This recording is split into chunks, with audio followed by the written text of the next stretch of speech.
Fala pessoal, tudo bem? Deu liga na área para o episódio Rufem os tambores.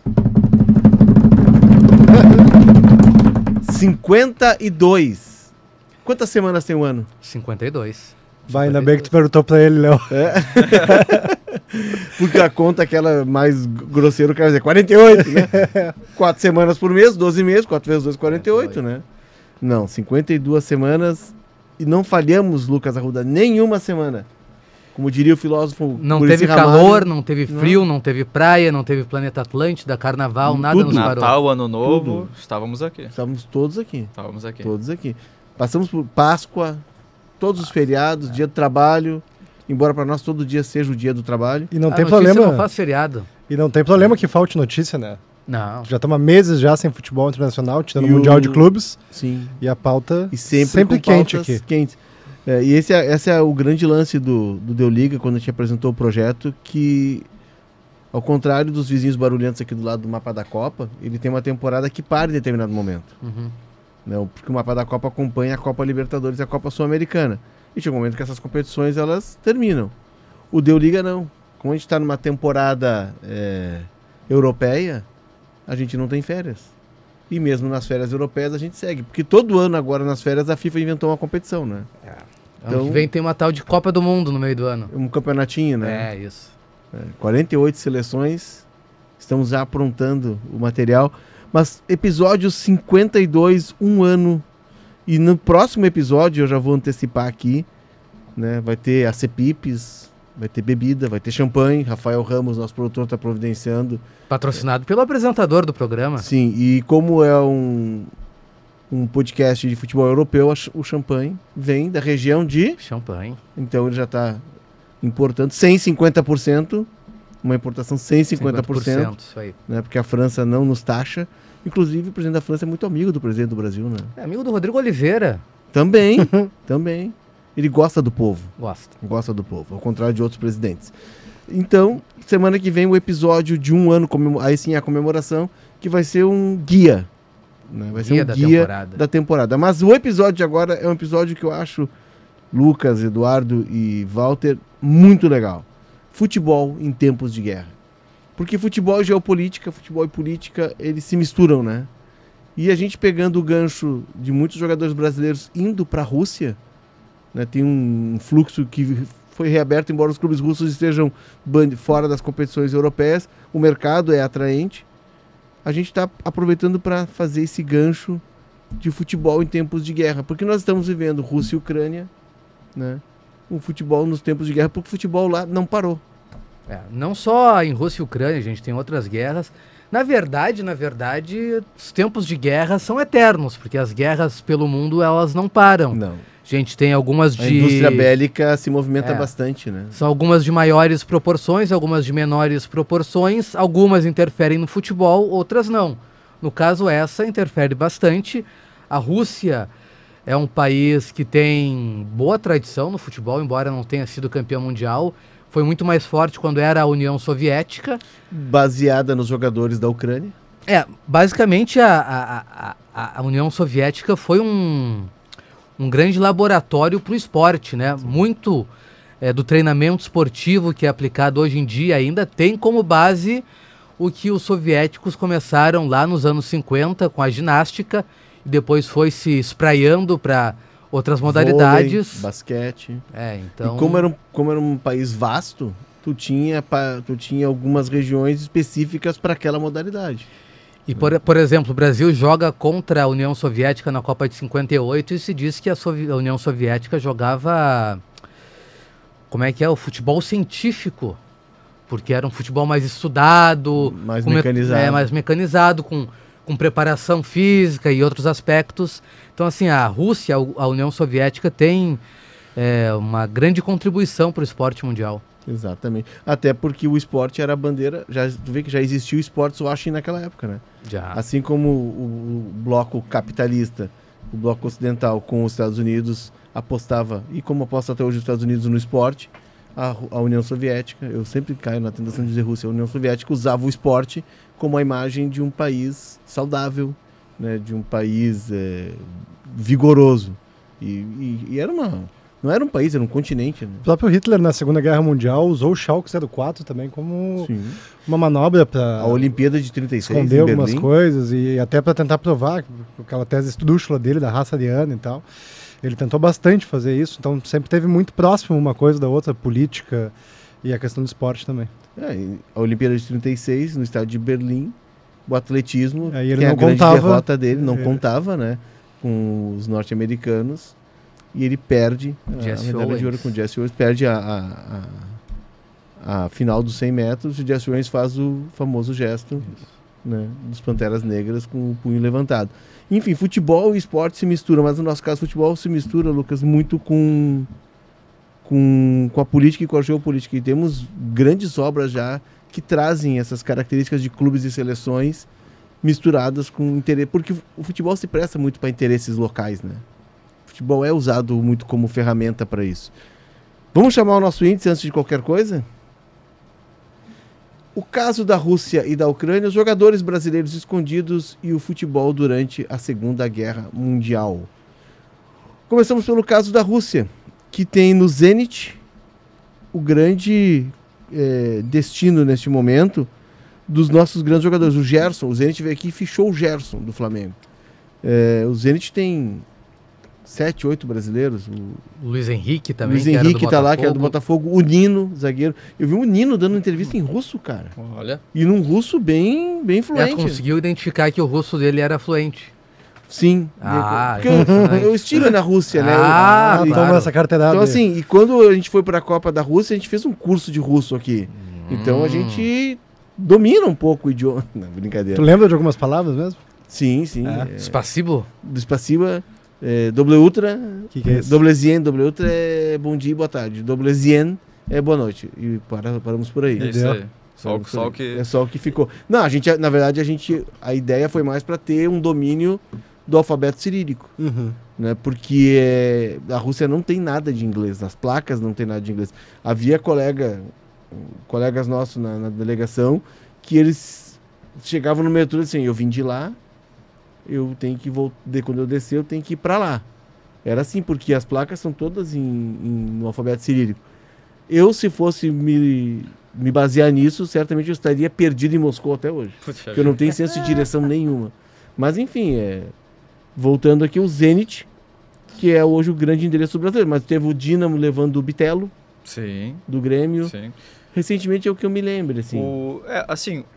Dentro dessa questão também da geopolítica e das atuais relações internacionais, é até interessante tentar entender por que o jogador brasileiro ele prefere o destino do leste europeu, e em especial a Rússia. A Ucrânia também já foi muito atrativa, e aos poucos a Ucrânia também volta a ser, através do Shakhtar, um time que vai formando uma colônia de brasileiros. Mas por que a escolha pelo leste europeu vem antes de uma escolha, por exemplo, aos Estados Unidos? Que é muito mais perto. Pela questão financeira. Mas tem uma moeda muito forte hoje, né? O dólar multiplicando quase 6 o real. Talvez o nível de competitividade não seja o mesmo, mas hoje, numa situação em que a Rússia vive com as sanções e os times fora das competições internacionais, a própria seleção impedida de disputar as eliminatórias, por que o brasileiro ainda escolhe ir para o futebol da Rússia? Porque isso entra no pacote. Essa grana, esse destino, que é um destino com um idioma difícil, com uma adaptação difícil, longe. A viagem para a Rússia que a gente fez na Copa de 18, claro que teve uma troca de voo no Rio, mas ela começa às 7h30 da manhã aqui em Porto Alegre e termina às 6 da tarde em Sochi. Moscou. 6 da no tarde outro dia. De domingo. De domingo. Ela começa às 7 da manhã de sábado e termina às 6h30 da tarde no destino final Sochi. Em Moscou a gente chegou por volta de 1 da tarde. Então assim, não é não tem como fazer um bate-volta. O próprio deslocamento dentro do país deve ser muito semelhante ao que a gente faz aqui para ir para o Nordeste, para ir para... Sim. E na época e é um deslocamento difícil porque todos os voos passam por Moscou. Está em São Petersburgo, que é Samara, passa por Moscou. Tudo tem que fazer conexão. Tem 4 aeroportos em Moscou. Moscou é uma cidade gigantesca. Então tudo passa por aí. Então o deslocamento é difícil. Tu vai estar fora do cenário, porque os clubes russos só jogam com clubes russos. Então tem a questão do clima, né? Tudo isso entra no pacote do salário. os Estados Unidos tem a questão toda da liga de ter os jogadores, eles ocupam espaços na folha salarial. Tu não pode ter mais do que 2 jogadores que ultrapassem o teto salarial. Teto, né? Tu tem um teto. Se tu não for o que eles chamam um jogador especial, tu vai ganhar um salário que é o salário médio da liga, porque é pago pela liga. E eu acho que o destino russo se torna mais atraente pela questão financeira. Não há outra explicação. Assim, porque do ponto de vista, de novo, da distância, os Estados Unidos estão muito mais perto. A questão do dólar, que é muito mais forte em relação ao Brasil.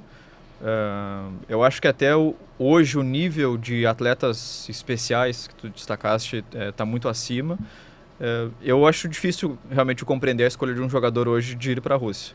Mas o próprio clube russo tem mais poder financeiro do que o clube americano. Então, o clube brasileiro também acaba ficando um pouco sem opção. O Flamengo não escolheu o Zenit como destino do Gerson. O Zenit veio, bancou a multa. Pagou e levou. Pegou, levou. Então, sim.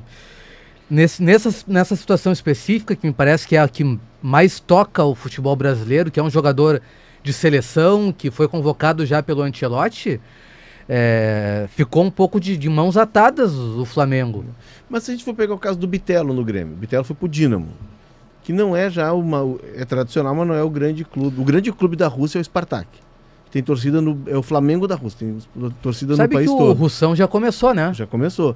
E o Zenit, com o dinheiro da Gazprom, e por isso o Zenit ficha todo mundo, porque ela tem o dinheiro da Gazprom, que é a principal companhia de gás e petróleo da Rússia, e que tem uma participação ainda majoritária do governo russo, ele tá rivalizando e tem ganho os últimos títulos. Mas vamos pegar o exemplo do Bitelo.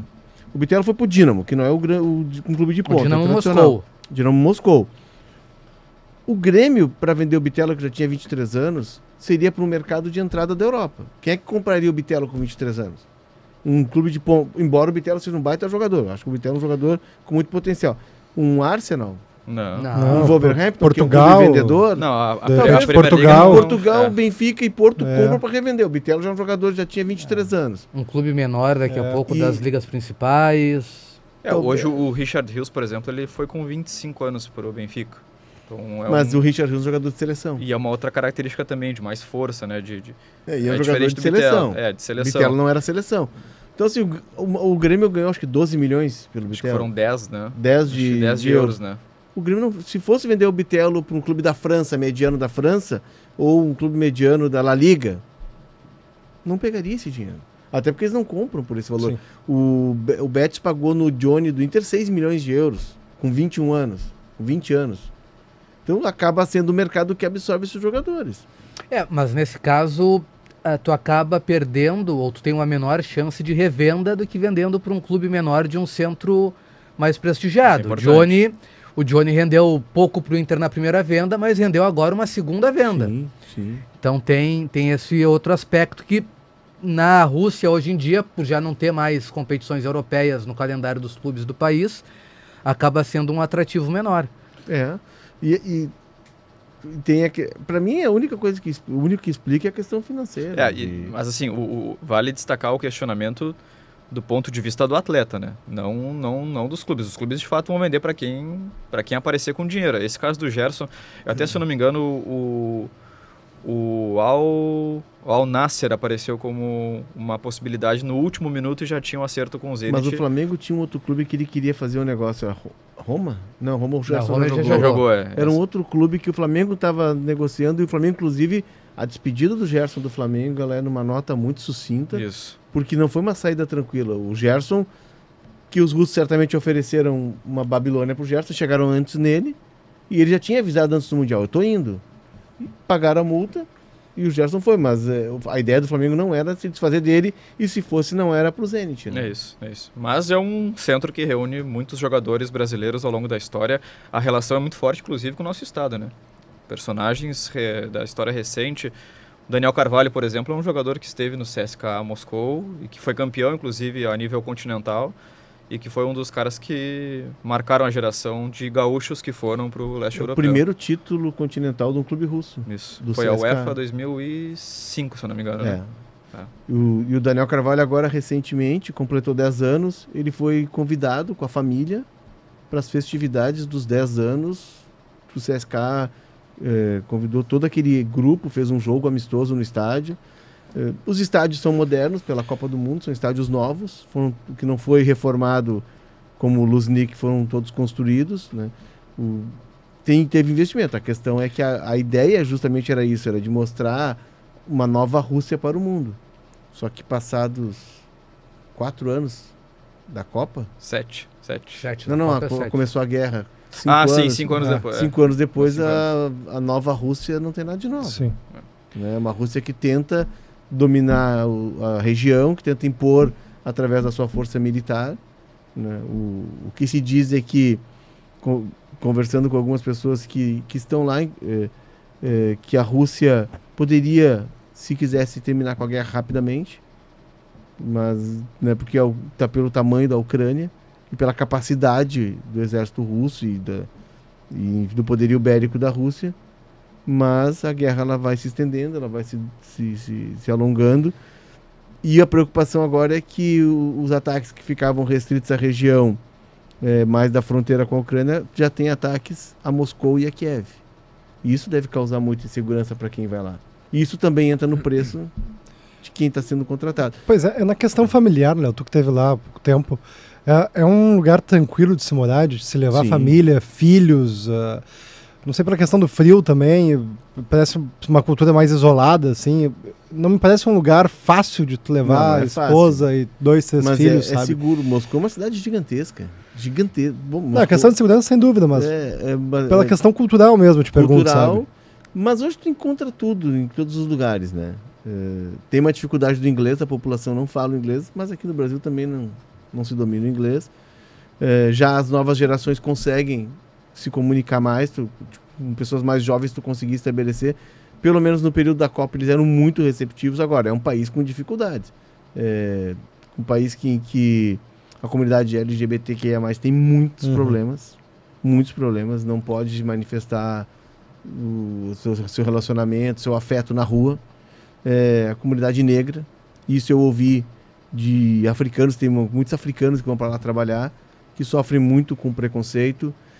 O russo não é quem trabalha na mão de obra mais barata. Geralmente são as pessoas das comunidades, dos países da antiga União Soviética que vão trabalhar. Por exemplo, vi gente do Turcomenistão, do Tadiquistão, Uzbequistão não, porque o Uzbequistão é um país rico, o Azerbaijão é um país rico, mas dessas repúblicas mais pobres que vão trabalhar, porque o russo não trabalha em hotel, não trabalha em restaurante, não, assim, é um emprego para estrangeiros. Agora, muito preconceito. Isso muitas pessoas reclamavam muito. E a questão da comunicação. E o frio no inverno, que é absurdo. Né? Algumas cidades é praticamente impossível sair na rua. A não ser que tu esteja dentro do carro, bem aclimatado, né? De acumular neve de metro de altura, 2, 3 metros de altura. E a gente teve no verão. Eu me lembro que o nosso coordenador na época, o Rafael Sequim, tinha ido com o Radan Miranda, que é o da engenharia aqui, da RBS, e a gente andava na cidade no verão, ele dizia, não, tu não acredita, aqui tinha 1,5 metro, 2 metros de neve, né? O Leonardo da Costa teve na Rússia também, nosso coordenador. Mas é a dificuldade do clima, que é muito frio, né? Mas acho que o maior problema é o idioma, é tu conseguir te comunicar, né? É que não é só o idioma, né? O alfabeto deles, não entende nenhuma letra que está ali. E tem casos assim especiais. Por exemplo, uma vez a gente entrevistou No Mundo da Copa o Guilherme, goleiro do Atlético Paranaense, que jogou pela seleção russa. Ele inclusive estava cotado para ir para a Copa e acabou no último momento não sendo convocado. E o Guilherme disse, para eu tirar a cidadania russa, eu tinha que fazer uma prova em russo, oral e escrita. E eu me lembro na Copa do Mundo, o Mário Fernandes dando entrevista com o tradutor, o Mário Fernandes dando entrevista em português, na seleção russa. Aí a gente perguntou pro Guilherme, e o Mário Fernandes? O Mário Fernandes. O Mário Fernandes é amigo do homem. É amigo do homem. O Mário Fernandes tem a cidadania russa, jogou pela seleção, mas não domina o russo. Por isso me chamou a atenção da entrevista do Nino falando em russo pra TV. E ele não tem tanto tempo assim, um ano e pouco, talvez. Ele joga Libertadores de 2023 e vai. Isso. É 2 anos. Mas cada um jogador é um jogador, né? Sim. A gente tem aqui jogadores argentinos que ficam muitos anos no futebol gaúcho e não aprendem nem o gauchês, nem o português. Exatamente. é da vontade, né? Tem gente que tem facilidade. O Lukaku fala 7 idiomas, por exemplo. Tem gente que tem facilidade. Agora, não tem como tu não conviver num país sem saber se comunicar, né? E tem o caso do Manga, né? Que inventou um dialeto, um dialeto que combina o português e o espanhol, que ele jogou tempo no Nacional, depois jogou no Equador. Ali ele desaprendeu um pouco que ele sabia do português, não aprendeu o espanhol e criou o idioma próprio. O Anderson, quando voltou do United. Também. Falando em quase árabe na entrevista. É que tem casos específicos, que tu fica numa área de sombra, tu desaprende o que tu tinha, que já não era um conhecimento tão vasto, e tu não aprende a nova. Mas é verdade, quando passa um tempo fora, assim, parece meio migué de, como é que é em português, não lembro, parece migué que o cara tá dando, né? Mas realmente o teu cérebro, ele meio que se afasta um pouco do teu idioma nativo, assim, né? A gente fica um tempo fora. E a gente tem também o lado da Ucrânia, que foi o país mais atingido. Eu entrevistei, e não escrevi ainda, confesso que falta tempo, o Aloysio, ex-zagueiro do Inter, dos anos 80, jogou no Porto. O Aloysio estava treinando, ele não era o treinador oficial pela questão da licença, mas ele tinha sido contratado, um time da segunda divisão terceira divisão da Ucrânia. E aí, na entrevista, ele me conta que e eu sei como é que é o dia a dia, né? E ele estava numa região perto de Kiev. Ele disse, cara, já teve dias de a gente sair para treinar e os drones passando no céu. E aí daqui a pouco tu ouviu o barulho, era a artilharia de defesa da Ucrânia derrubando os drones da Rússia. Tu acostuma, mas é aquela tensão sempre, né? Vocês viveriam num lugar assim? Ele disse que as viagens eram muito complicadas. E aí, o problema não é que aqui a gente está seguro. Porque a bateria antiaérea, ela tá pegando os drones, ela derruba os drones. O problema é que tem viagens, são viagens de trens. E ele estava na véspera da viagem mais longa, eram 8 horas de trem que tu tem que cortar o país. Aí sim tu sai da tua área de segurança. Sim. É o preço que se paga, mas a tensão é constante, tu não tá nunca relaxado, né? Diferentemente dos clubes russos, os clubes ucranianos seguem disputando as competições europeias. Sim. O Dinamo está jogando as fases preliminares da Champions e manda seus jogos na Polônia. O Shakhtar está jogando, acho que da Liga Europa, se eu não estou enganado. Não sei onde e o Shakhtar com muitos brasileiros. O Shakhtar volta a ideia de pegar brasileiros jovens. Isso mesmo. Tem até o caso do gaúcho, de Cachoeirinha, o Alisson, formado na base do Atlético Mineiro. Foi destaque rápido no profissional, tem só 19 anos, já foi para o Shakhtar. E talvez o caso mais emblemático do Cauã Elias, que foi um dos grandes responsáveis pela permanência do Fluminense na primeira divisão com o Mano Menezes. Né, aquelas vitórias, aquelas goleadas do Fluminense de 1-0 passando pelos pés do menino. É o centroavante do Shakhtar hoje. Mas também é um país que olhou muito para o futebol brasileiro, né? Os dois descobriram que o Brasil é uma fábrica de talentos e que a mão de obra é muito mais barata do que a europeia. Não à toa, Léo, tem jogadores brasileiros naturalizados nas seleções dos dois países e até em outros esportes. Né? O futsal também é muito forte. Os brasileiros atuando pela Rússia, por exemplo. O Shakhtar está jogando suas partidas pela Liga Europa na Croácia, em Cracóvia. Não, na Polônia também, em Cracóvia. Está jogando em Cracóvia e o Dinamo joga em Lubin. Eu acho que o Dinamo enfrenta, inclusive, o Pafos, né? Isso. Na fase qualificatória. Que é o time do Davi Luiz. Isso. E o Pafos, que na fase anterior ganhou do Maccabi Tel Aviv, que também não joga em casa, manda suas partidas... Na Hungria, se não me engano, né? Não foi na Croácia, mas manda fora. Foi na Sérvia. O jogo foi na Sérvia, eles mandavam seus jogos na Sérvia, né? Eu tô dando uma olhada na ficha do Shakhtar aqui, e o Shakhtar sempre apostou muito em brasileiros, né? Tanto que e jovens. Dizem que criaram a cota Shakhtar na seleção brasileira. Sim. Era verdadeira? Era falsa? O que dizia, mas é que tinha muito jogador do Shakhtar, né? Mas eram bons jogadores, né? Eles não vinham aqui e, em geral, contratavam jogadores meia-boca. O Fernandinho jogou jogadores promissores. O Fred. Douglas Costa. Tyson. William, o Tyson primeiro vai pro Metalist, depois pro Shakhtar. Isso. Mas o Jadson, o William... E vários outros, né? Muitos. O Wilsinho também jogou lá. Mais recentemente, o Vitão. O lateral direito de nome estranho, Me fugiu. Vinícius Tobias foi pra lá também. Esse jogou aqui, mas teve... Um lateral esquerdo, que foi convocado pelo Tite para a seleção brasileira. E o Ismael também. Esse aí, Ismael. lateral esquerdo. Isso, assim, esquerdo. eu entendia como uma coisa boa pro futebol brasileiro, porque era um primeiro ponto de parada. Luiz Adriano. Primeiro ponto de parada na Europa. E a gente tinha a certeza de que não teria um bate-volta. Isso vai acontecer agora e está acontecendo já com o futebol da Rússia. A Ucrânia a gente não conseguiu ver ainda depois da guerra. Mas esses jogadores todos, claro que eles tinham uma qualidade superior, o Shakhtar monitorava bem isso, só que eles não voltavam para o Brasil. Né? Eles saíam da Ucrânia para outros grandes centros, a Inglaterra recebeu, teve casos de jogadores da Ucrânia para a Rússia, eu até separei aqui o caso do William, que foi até uma surpresa, tinha uma expectativa há uns 12 anos, 13 anos, que o William saísse do Shakhtar direto para algum grande centro, ele tinha só 25 anos, se eu não me engano, estava no auge técnico e físico, né? E ele salta do Shakhtar para o Anzi. Que foi um projeto de muito dinheiro. De muito dinheiro, isso mesmo, não deu certo. O Roberto Carlos, né? Isso. Roberto Carlos, Eto'o. Samuel Eto'o, o William. Acho que o William ficou meia temporada só e foi embora para o Chelsea depois. E era uma situação maluca, porque eles moravam em Moscou e pegavam um avião do dono do clube e iam a Anzi, o nome da cidade é um nome russo.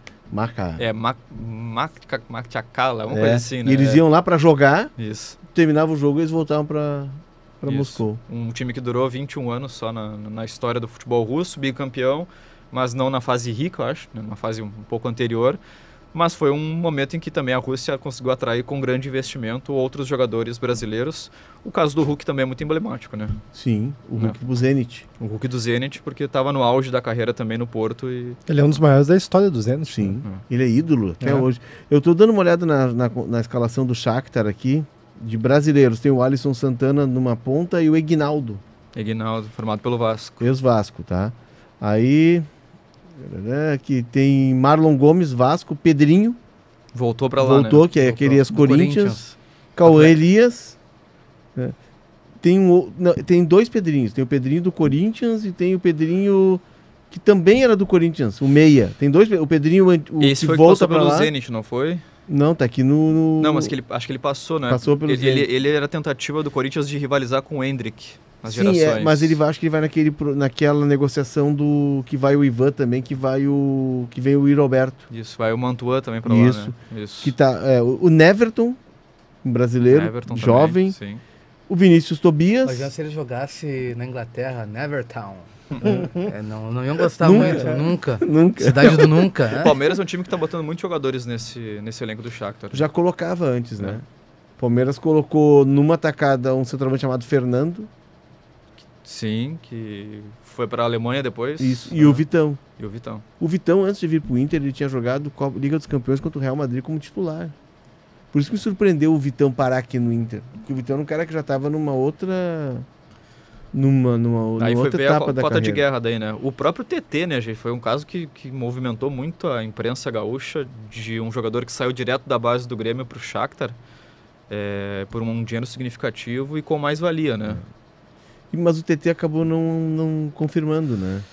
Eu acho que o problema da guerra também atrapalhou o projeto dele lá, se eu não me engano, né? Porque daí ele começa a pipocar em vários outros clubes, Lyon, Leicester, Panathinaikos, mas é um cara que o Shakhtar olhou a base e veio pensar que... Se eu não me engano, o Bahia estaria de olho no TT. Olha só. O Bahia estaria já monitorando. Tem bem o perfil, né? Mas na época do TT era Alan Patrick, o Tyson estava lá ainda, né? Era uma legião bem grande. Teve um ano que o Shakhtar fez a pré-temporada no Brasil, jogou contra o Inter aqui. E eu me lembro que a gente entrevistou, eu e o Leandro Bez entrevistamos o Mircea Chesco, né? Que agora fez 80 anos, por esses dias agora. E aí ele fala o Bernard estava lá nessa época, o Alegria nas Pernas. O Fred, e na época ele fez muito elogio ao Fred e até repercutiu a entrevista porque ele dá um pau no Bernard. Esse é o exemplo do Fred. O Fred botar a jogar em qualquer posição, ele vai, ele está sempre disposto. O Bernard parece que não quer jogar. E ele fala uma coisa muito curiosa, os brasileiros, vocês brasileiros são curiosos. Porque, por exemplo, a gente faz mesa de 6 jogadores na janta. Mas os brasileiros dão um jeito de botar 9 na mesa, porque eles montam uma república dentro do clube, assim, se queixando um pouco, mas, né, falando a nossa característica. Porque os brasileiros mandavam no Shakhtar. Tirando o lateral direito sérvio, que era o capitão do time, Serna, croata, né? Croata, né? Jogou a Copa do Mundo aqui. O resto era time brasileiro, era brasileiro e os ucranianos. Então criava uma república dentro do grupo, né? Mas parece que o Shakhtar retoma isso, mesmo tendo perdido o seu estádio, porque o começo da guerra, o primeiro ataque, que é na região onde fica Donetsk, que é a região que hoje está sob poder russo, é no estádio do Shakhtar, né? Meio que algo simbólico, é um estádio muito moderno, né? O dono do Shakhtar é um cara bilionário que criou aquele clube para rivalizar com o Dinamo e tomou conta do futebol ucraniano. Então o primeiro ataque é no estádio do Shakhtar, e o Shakhtar se muda para Kiev. Os jogadores vão todos morar em um hotel no primeiro momento, depois e o Shakhtar fica mandando jogos em Kiev. Com a questão da guerra, eles passam a jogar na fronteira com a Polônia. E eu me lembro de ter lido uma entrevista de um jogador, Vidal, acho que era Vidal, lateral direito do Palmeiras, acho que era Vidal. E ele disse que daqui a pouco estava jogando, soava uma sirene e tinha bunkers no estádio. Todo mundo tinha que correr pro bunker. E jogos sem torcida, obviamente. Né? Claro. Enfim, mas o dinheiro compensa, dizem. Tem que compensar muito, né?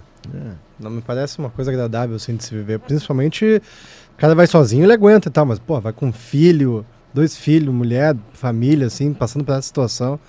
Cara, não sei se tem dinheiro que vale a pena ver míssil passando por cima da cabeça do teu filho. Me parece muito desagradável. Nesse momento, não. A primeira vez que eu tive contato assim, de um jogador foi o Diogo Rincon, que é vendido pelo Inter em 2002 pro Dinamo Kiev. E ele fica um bom tempo, e ele se adaptou bem no Dinamo. Né? E depois vem a fase do Shakhtar. É um mercado novo, ele começa a se abrir no começo do século. A Rússia, eu me lembro, era o Robson, um jogador que era do Corinthians, um atacante que vai jogar na Rússia no final dos anos 90. Aí foi algo completamente exótico, porque não era um destino, e o futebol russo também não tinha todo esse investimento, né? De grana, assim, das estatais aportando nos clubes. Eu acho que eles continuam enxergando o Brasil como o grande centro que vai alavancar, no mínimo, a qualidade técnica do país, mesmo com essas restrições. Né? De novo, a mão de obra é muito mais barata, né?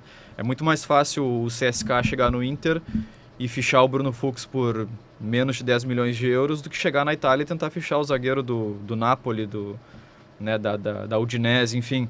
Está acontecendo muito isso, né? A Rússia levou recentemente o artilheiro do Brasileirão, o Alejandro. Um cara que se destacou no Vitória, que já tinha passagens por outros clubes do futebol da elite, virou alvo de clubes do Brasil, né? De outras equipes maiores, e mesmo assim decidiu ir para o futebol do leste europeu, mesmo com toda essa situação que envolve a crise política e social na região. Eu estou tentando dar uma olhada aqui dos jogadores brasileiros na Rússia. Hoje ou na história? Hoje. Tem bastante ainda, né? Tem bastante ainda. Muita gente ainda.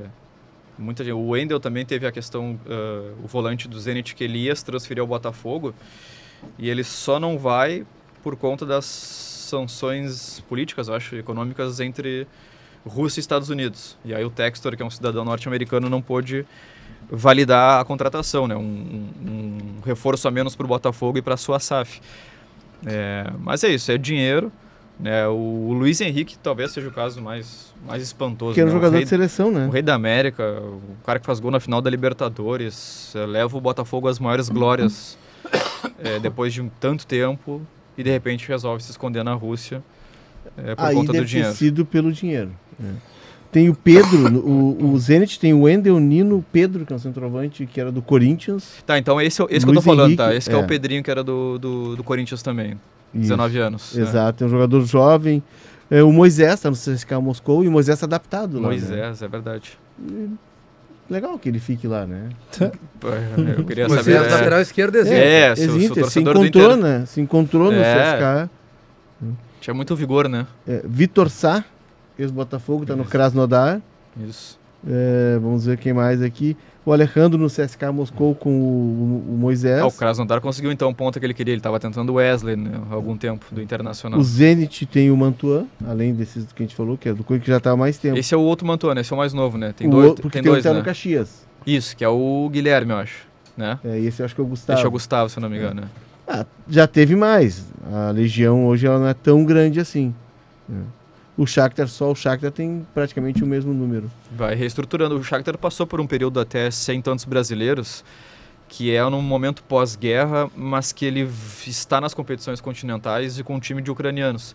Tanto é que o Shakhtar, ele coloca na vitrine o Mudryk.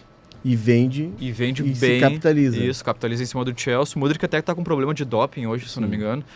Imagina um menino de 23 anos que chega no Chelsea, recebe a camisa 10 e resolve a nossa bronca, porque a situação não está legal. Né? Então, ele conseguiu se reestruturar só com os atletas da região, poucos brasileiros, e agora volta de novo. Ele tinha um brasileiro lateral direito naquele ano. Eu tô tentando me lembrar. Não é o Vinícius? Não. O Vinícius tinha ido pro Real Madrid. Tava no Real Madrid. Real Madrid B, né? E agora retoma aos poucos. Claro que a guerra... eu conversando com a Luísa... Dodô, acho que era o lateral, né? Não, Dodô tava no Shakhtar. Do Shakhtar, isso. É Taylor, acho que é Taylor. Ele jogou na base do Palmeiras. Alguma coisa Taylor, o sobrenome era meio inglês. Mas o que o Aloysio me disse nessa entrevista, o zagueiro do Inter que trabalha na terceira divisão da Ucrânia, é que tu te acostuma. Que as pessoas estão acostumadas. Tem uma guerra ali, mas ninguém deixa de ir ao mercado, ninguém deixa de ir ao trabalho, ninguém deixa de tocar a sua vida, porque a vida não pode parar. E eles que meio que entrou nessa situação. Ele quer ser técnico, é uma oportunidade, ele viu um mercado para ele e quer começar. Ele está tirando as licenças da UEFA, inclusive ele ia tirar as licenças que faltavam nas férias agora. Ele esteve em Portugal, que ele é histórico no Porto, e se acostuma. Tinha outros brasileiros, e é o clube que um dos sócios é o Pablo Bueno, ex-empresário. Empresário do TT, né? TT, isso. Ex do Ferreira, né? Ex do Ferreira, exato. Ex-empresário do Ferreira. Enfim, seguindo aqui no nosso guia, a gente já deu uma pincelada a jogadores escondidos, né? Talvez tenhamos falado... O que vai acontecer agora é que a gente não vai ter esses casos, né? Na Rússia em específico. Tava lembrando aqui o Kvaratskhelia, que foi personagem do Mundial de Clubes, da Liga dos Campeões, ele passa pela Rússia recentemente, pelo Rubin Kazan. Né, ele é armênio. Ele é georgiano. Antes de ir pro Napoli. Isso, ele faz uma passagem pelo Rubin Kazan com muito êxito, mas com uma exposição ao futebol europeu. Hoje acho difícil que a gente encontre talentos dessa forma. Acho difícil que estejam monitorando, inclusive, atletas na Rússia. Eu confesso que eu não lembro de casos recentes de movimentações da Rússia para o grande centro. E lamento por isso, né? Lamento por isso porque seria um grande centro de abastecimento da elite do futebol europeu, e a própria seleção fica... A gente vê pérolas como a seleção russa sub-23 vir jogar contra o Madureira, no Moça Bonita ali no Rio de Janeiro, né? Enfim... É estranho entender essa situação. Isso foi muito aleatório. Isso aí eu olhei e pensei que fosse fake, cara. Isso é muito aleatório. Só não é menos aleatório do que Fluminense e Itália antes da Copa de 2014. Isso aí também foi muito aleatório. Isso aí, o Birubiru Piro tomando chapeuzinho. Birubiru sendo marcado pelo Chiellini. Isso. Pô, é loucura. Teve um torneio recentemente que eu vi do Zenit. Ele organizou um torneio, alguns clubes foram participar como convidados. É a única chance que eles têm de fazer alguma integração com clubes parceiros. Mas, por exemplo, clubes da Inglaterra não vão tocar. Nessa pausa do Mundial de Clubes chegou a coisa de acho que foi convidada a dupla não quis, de fazerem um amistoso Grêmio, né? Lá também. Acho que era na Rússia, não. O Grêmio teve negociações para fazer dois amistosos e parte da pré-temporada na Rússia. Mas imagine que jeito. Complicado. Cara, é loucura. Tem uma questão... Toda a logística, viagem. E hoje tem uma questão também da imagem, né? Isso é importante. Porque com a questão da guerra, a Rússia no Ocidente ficou com uma imagem ruim. Sim. Né? E aí tu vai levar o teu clube para fazer... Vai ter lá a tua marca, isso. A tua marca e para fazer propaganda. Isso. Pra Rússia, porque imagina, a Rússia volta ao noticiário esportivo, mas é o clube que está fazendo essa propaganda. Tá vendo que está sendo usado, né? E eu acho que o Grêmio fez bem não aceitar. Acho que o dinheiro não vale nesse momento essa exposição. Rubin Kazan, citaste, né? Kazan foi onde o Brasil perdeu para a Bélgica. O último jogo. É isso. E foi uma Copa do Mundo que a seleção da Rússia não fez tão feio. Não. Né, como anfitriã. Foi eliminado para a Croácia nos pênaltis? Croácia nos pênaltis. Né, ela tem uma estreia muito boa contra a Arábia Saudita, né? Foi uma goleada E foi um último suspiro de uma geração que tinha uma expectativa grande. Estava vendo esses tempos um dos Miranchuk, que tinha um centroavante e o meia, né? Hoje está nos Estados Unidos também, já se afastou da sua região, foi jogar nos Estados Unidos para encerrar a carreira. Mas a geração russa hoje, ela não existe mais para o futebol mundial. Não. Quem conhece um jogador da atual da seleção da Rússia? Mas a gente não tinha também muitos jogadores russos jogando grande última contratação de um russo foi o do Arshavin. Pode ser. Você teve um lateral esquerdo do Chelsea, Zirkov. Esse era o chamado Ronaldinho russo. O Yuri Zirkov. Ele jogava com lateral esquerdo e meia, né? Esses jogadores, eles surgem muito na Euro 2008. Uhum. A Euro 2008 projeta 3 atletas pro Grande Centro que vão parar em gigantes da Premier League, o Big Six, né? Que é o Arshavin, que é essa referência do Léo.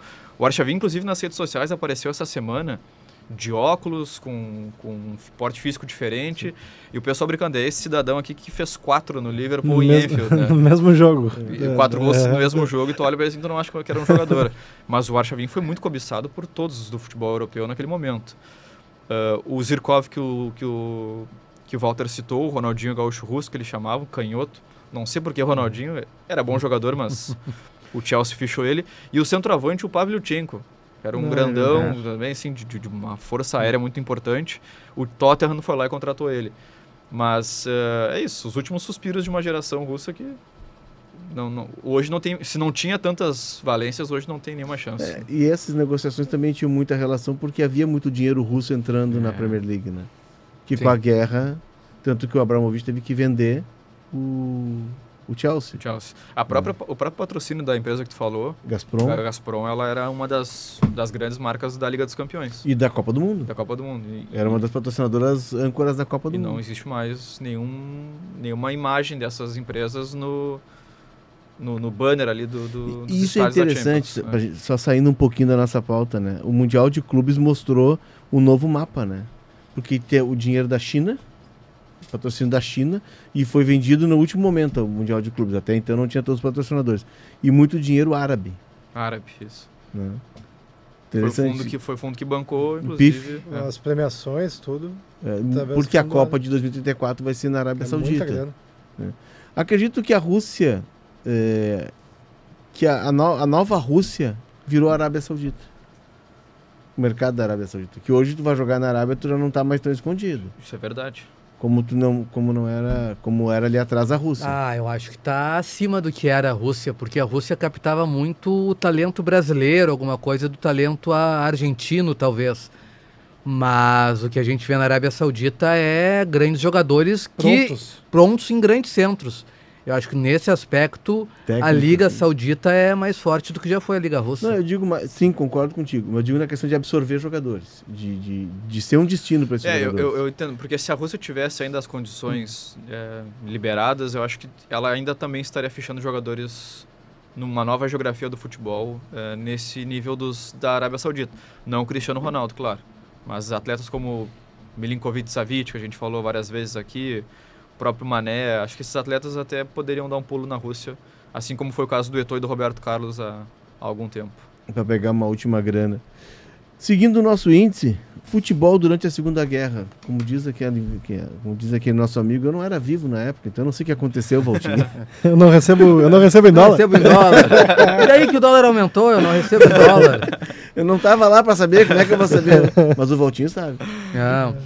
Pois é, a Ucrânia sofreu muito, a vida toda parece, né? A gente vai vendo, não é essa guerra, sofreu na formação da União Soviética também, lá no começo do século passado, e sofreu na Segunda Guerra, porque a região foi invadida pelos alemães, ficou sob domínio alemão, e em determinado momento os alemães resolveram fazer um torneio de futebol para mostrar também, de certa maneira, a sua força.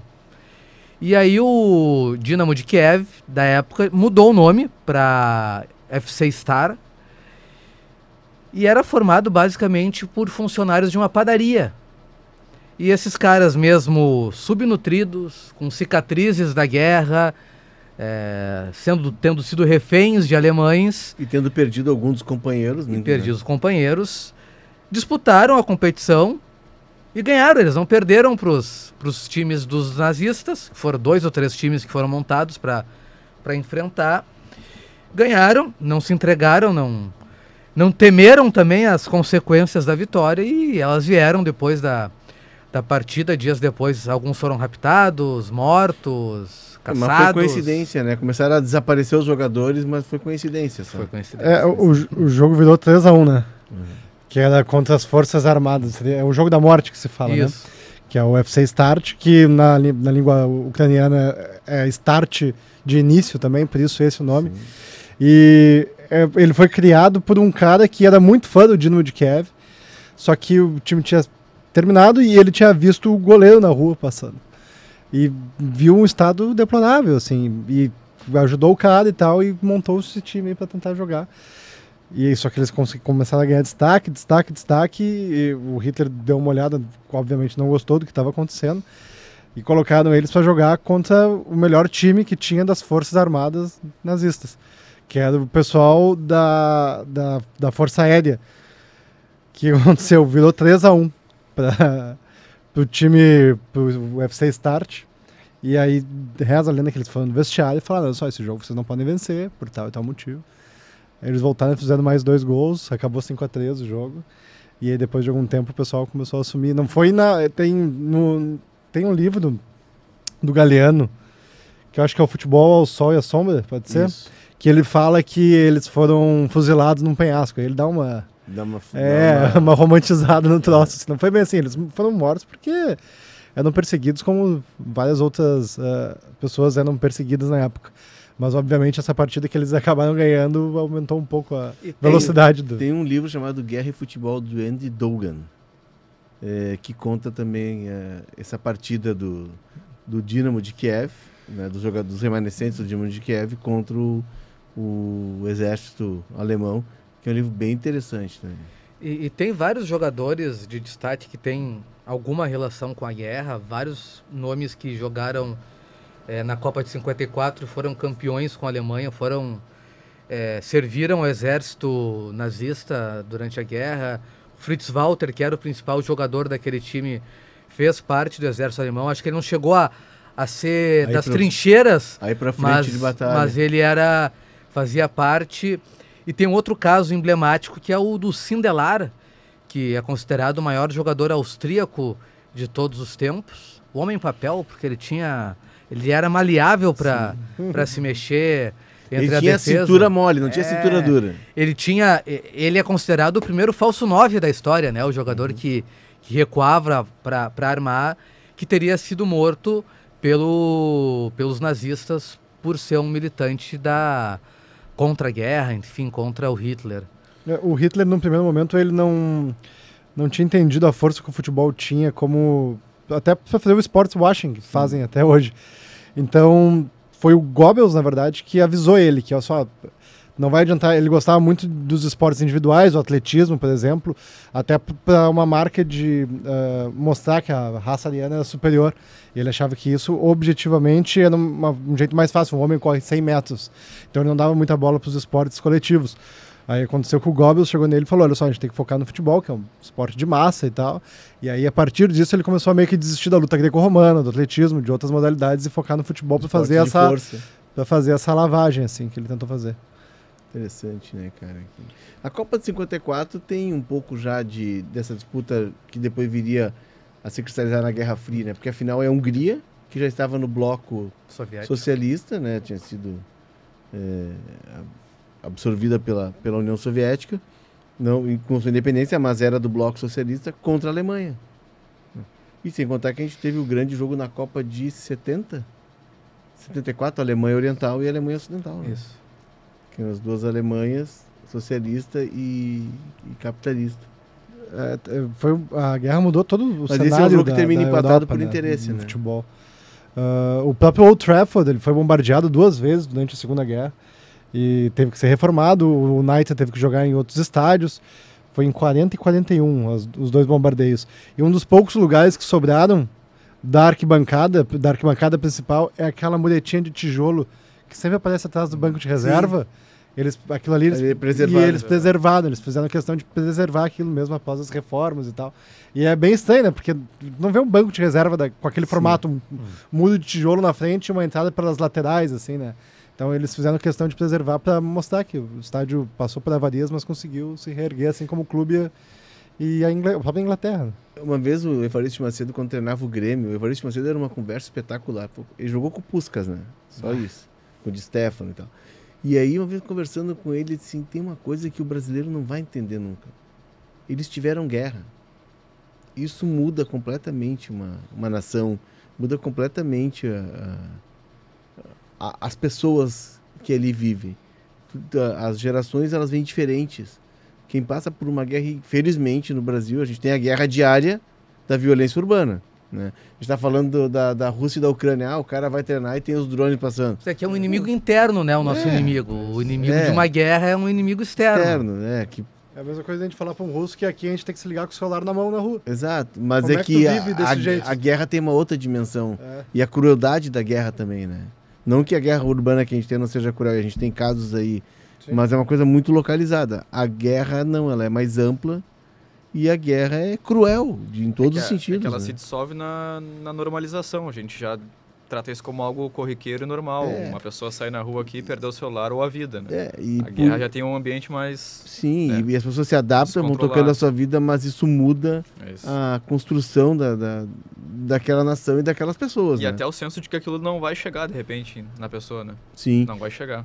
Eu tenho pra mim que o Brasil perde pra Croácia, porque a Croácia que ganha do Brasil na Copa de 2022, ela tem alguns jogadores, o caso mais famoso do Modric, que morou num campo de refugiados, mas ele não era o único, que aqueles jogadores ganham naquela partida do Brasil muito em cima dessa resiliência que eles criaram, dessa cultura, dessa luta que a formação deles é de alguém que lutou pela vida.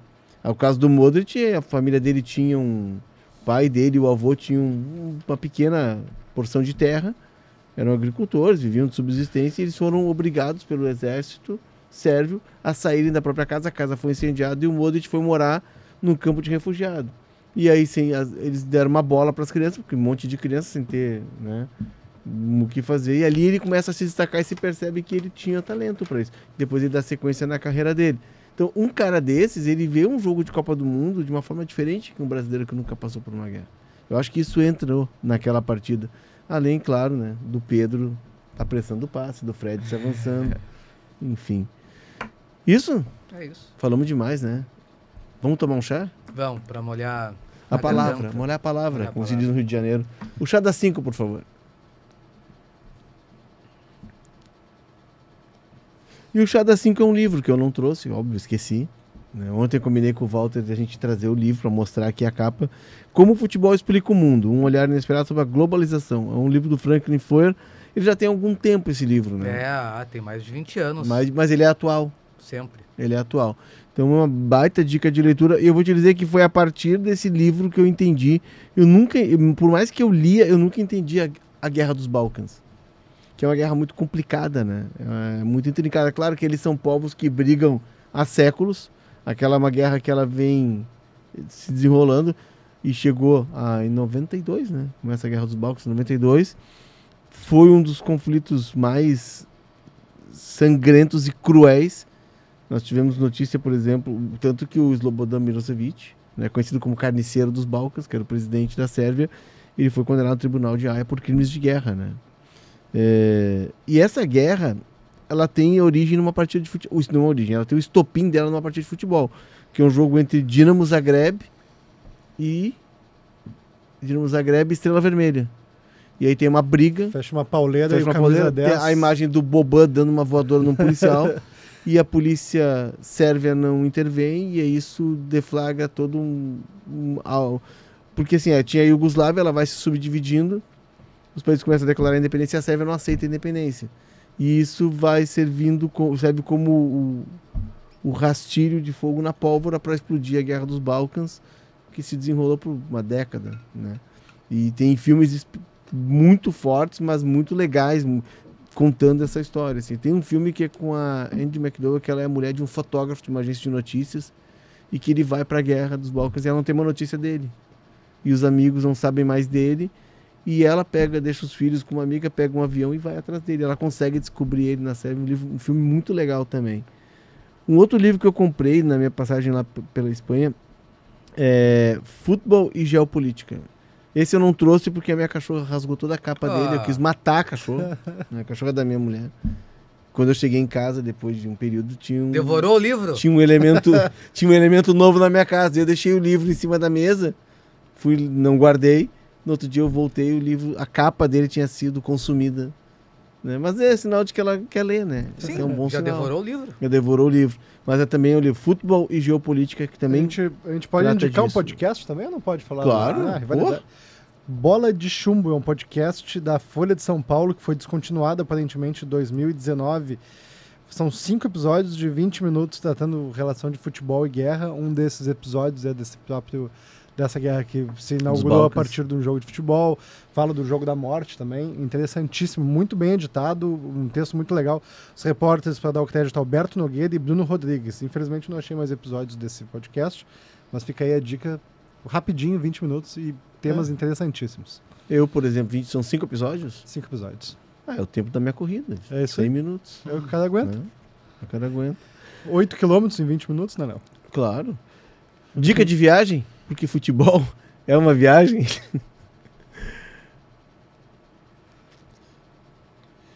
Eu e o Walter, a gente teve um pequeno debate, né? Eu queria indicar um outro lugar. E o Walter, com a sapiência dele, disse, não, a Rússia. Né? Claro que nesse momento a gente mandar alguém para a Rússia parece ser loucura, mas é que é um país espetacular, cara. E a Rússia é linda. Pena que agora é um destino que está proibido. Mas antes da guerra tinha muito brasileiro que estava indo para a Rússia, estavam descobrindo a Rússia. Andar, aquela jargão, mas só de pegar o metrô e andar nas estações de metrô de Moscou já vale a viagem. São Petersburgo que é. São Petersburgo é a cidade que Pedro Grande cria para ser a Paris dele, né? Sim. E São Petersburgo é quase Suécia, né? É no Mar Báltico, é no alto. Do outro lado do mar já é a Suécia. É fria. Eu me lembro do jogo do Brasil. O Brasil jogou lá contra... Foi na primeira fase. E o estádio, porque o estádio de São Petersburgo, ele é na beira do Mar Báltico e São Petersburgo tem pequenas ilhas. Ele é numa ilha. Tu chega de metrô ao estádio e é espetacular o estádio do Zenit. Só que tem um problema. Não tem calefação. E esse é um grande problema das novas arenas do futebol russo. As pessoas não vão nos dias frios porque é muito frio. E eu me lembro que o jogo do Brasil, mesmo sendo no verão, foi um dia frio. É um sofrimento pro frio que a gente tem aqui pra Arena e pro Beira-Rio. Tu imagina na Rússia. E com o vento do Mar Báltico chegando... Né? O estádio do Spartak é espetacular. Ele foi construído numa área onde era um aeródromo, um aeroparque. E o metrô foi levado até lá e tu desce na estação Spartak. Ela é toda vermelha e branca, assim. Né? Estádio, e na frente do estádio tem uma grande estátua do Spartacus, assim. É um estádio muito legal. Vale a pena. Quando passar a guerra, vale a pena. Kazan, que a gente falou onde o Brasil caiu para Bélgica, é uma cidade linda, com uma área de restaurantes à beira do rio, né, com as suas mesquitas. O estádio do Rubin Kazan, o antigo estádio onde o Brasil treinou, era de frente para o Kremlin de Kazan, e tinha uma mesquita dentro. O próprio Kremlin, né? Eu, o Diogo e o Zé Alberto, a gente chegou em Moscou e a gente passou um dia e meio em Moscou, porque a gente estava acompanhando a seleção em Sochi. E a gente foi direto, não perdemos tempo, porque o treino era de tarde, entramos numa longa fila para ver o túmulo de Lenin. Na verdade, só passa e olha, assim, porque é assustador, porque tem policiais russos bem armados que eles só ficam te mandando, tu não pode parar. E não pode tirar foto. Então tu fica meio tenso, assim, mas vale a pena. Vale a pena. Pautinho, quando passar a guerra... Vamos lá. Vamos lá? Combinado. Alegre, vamos fazer um podcast de lá. A volta do futebol russo ao cenário europeu. Vamos apresentar esse projeto pro Thiago e pro Etituri. Vamos, pô. Tá? Vamos apoiar, certamente. Vamos pro craque da rodada, o MVP. Trusevich, pode ser? Vamos lá. Nikolai Trusevich é o goleiro que enfrentou a Luftwaffe, venceu 5-3. Ele é um dos caras, ele é o cara que a gente falou que ele é achado na rua, Ele tinha sido o melhor goleiro do campeonato algumas edições antes. Foi liberado pelo exército nazista para vagar pelas ruas de Kiev à toa, sem nada para fazer. Foi achado por esse dono da padaria e procurou os outros 3 colegas do time dele. Ele que foi um dos principais personagens nessa vitória de 5-3 do FC Start, que possivelmente depois dessa atuação, a atuação tenha sido um motivo para ele ser fuzilado 6 meses depois, aos 33 anos. Olha só que bela história, hein? Que bela história. Para ele nem tanto, né? É isso, gente. Uma outra recomendação de leitura. Conhece Renato de Alexandrino? Nosso ex-colega aqui da Zero Hora, trabalhou no Globo, hoje trabalha no 365 Score. A gente já indicou esse livro nos primórdios do Deu Liga. Vale a pena. Indicou. Porque eu sempre brinco com o Simpson, como a gente chamava de carinhosamente aqui na Zero Hora, e ficou o apelido. Ele parecia o Bart Simpson, a forma de caminhar, assim. Melhor o Bart do que o Homer, né? E o Simpson, eu falei, cara, tu fez a melhor cobertura da Copa. Porque ele foi o cara que fez a Transiberiana. Ele pegou um trem em Moscou e ele cruzou, fez todo o trajeto da Transiberiana. Ele foi, por exemplo, algo que eu só achava que tinha no War, que é o Vladivostok. Ele parou em Vladivostok, ele conheceu o Vladivostok. War. Eu tenho um amigo que esteve em Vladivostok. E ele é bem legal o livro, ele vai contando, ele vai vendo a Copa nesses lugares remotos da Sibéria. Mais um projeto para a gente apresentar para o Chuchu e para o Thiago. Vamos apresentar o projeto, a gente cruzar a Rota 66 dos Estados Unidos, de leste a oeste, durante a Copa, o ano que vem. Tá aí, ó. A ideia tá pronta. Tá pronta. A ideia tá pronta. De moto? Não precisa nem apresentar. Meio arriscado de moto, arriscado, né? O ideal seria fazer como o Kurak fez em On The Road, que é ir de carona. Ir de carona. Mas acho que a empresa não deixaria a gente fazer isso. Acho. Talvez seja meio arriscado. Não vamos dar ideia. Não. Não vamos dar ideia. Mas renderia um conteúdo espetacular. On The Road, que é o livro que foi traduzido pelo Peninha. Peninha. Lançou o Peninha ao estrelato, a tradução desse livro. Embora a amizade dele com o Bob Dylan também tenha ajudado, né? Tem ajudado. Ganhei esse livro num Amigo Secreto de final do ano aqui na Zero Hora, quando eu tinha 19 anos. Ele disse, esse livro vai mudar a tua vida. Tu leu? Li. Mudou? Eu tive uma outra percepção. Que eu era meio Mauricinho. Eu esperava mais o livro, assim. Eu achei legal, assim, mas me deu uma outra percepção. 3 estrelas. Eu tinha uma ideia de que a vida era um restaurante Michelin, entendeu? Sim. Sem ter dinheiro para entrar no restaurante Michelin, que era pior, né? Mas esse é papo para outro podcast. Chegamos? Valeu. Chegamos. Semana que vem, champanhe, bolinho, acepipes e bolo. Tudo por conta de Janaína Vire. Óculos de natação, que nem os jogadores da NBA, depois que ganham o campeonato. Boa. Chapeuzinho também. Chapeuzinho. Eles vão providenciar tudo isso. Bom, um ano, hein? Parabéns pra vocês. Vamos lá. Tchau, pessoal. Valeu. Parei, claro. Calma. Vocês estão muito apressados. A produção da Janaína Vire e do Rafael Ramos, que vão proporcionar essa grande festa e estão todos convidados. A senha é Jana e Rafa, tá? A técnica e edição de áudio é Leandro Carvalho e José Thiago Lemes. Siga o Deu Liga na sua plataforma de áudio preferida, deixe as 5 estrelas na avaliação e ative o sininho para receber uma notificação sempre que um episódio novo estiver no ar. Também deixe o seu like na nossa transmissão no YouTube e siga o canal de GZH. Sempre que tiver algo novo, por exemplo, tem o Munari. Todo dia de manhã tu pode acordar com o Munari, Vaguinha e CCD. Olha que dia que tu vai ter. E a Cacau agora? Não merece, ela não merece isso. Ela não merece isso. Ela não que sabe... será que ela andou fazendo em Santa Catarina? Eu acho que ela fez em gerações anteriores, para pagar tudo isso agora. Um abraço para Cacau, seja bem-vinda. Então, recebe uma notificação, vai ter programa novo, vai ter o Deu Liga, vai ter o Mapa da Copa dos Barulhentos aqui do lado. Enfim, tudo que Resenha é produzido em GZH, Resenha das Gurias. Tem o do Saque na 5, do Rodrigo. O Saque na 5 e o Paddock Gaúcha são só no Spotify. Só no Spotify? Só no Spotify. Tem o Primecast dos esportes americanos. Também. O Torrealba, que fugiu do programa hoje, ele tem Torrealba pipocou legal. Pipocou, né? Pipocou legal. É o único chileno que eu vi pipocar. Tchau, fui!